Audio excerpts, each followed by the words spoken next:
Robert Sengstad Abbott est mon arrière-grand-oncle. Il est le fondateur du Chicago Defender, un journal créé en 1905. Ce qui l'inspirait à cette époque où les lois racistes Jim Crow sévissaient, c'est surtout son beau-père, John Herman Henry Sengstad. il l'a encouragé à créer son propre journal. Il disait que l'arme la plus forte, C'était la voix de la presse.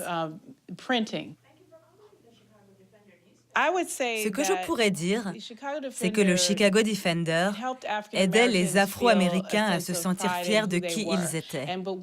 Ce qui l'a rendu puissant et symbolique, même avec l'histoire de Bessie Coleman, C'est que Robert Abbott incitait les Afro-Américains du Sud à venir dans le Nord, surtout pendant la période de la grande migration afro-américaine.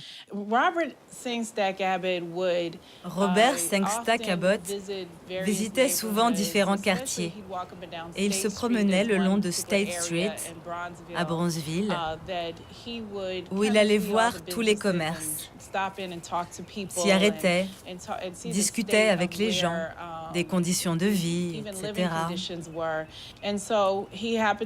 Et il a donc été voir un commerce en particulier, celui où Bessie Coleman était manucure.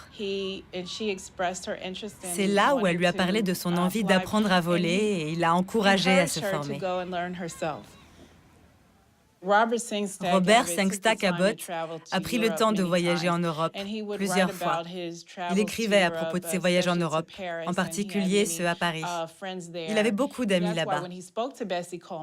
C'est pour cela que quand Bessie Coleman lui a dit qu'elle voulait apprendre à piloter, il a rassemblé sans hésitation tout un groupe d'entrepreneurs pour collecter des fonds afin qu'elle puisse partir en France.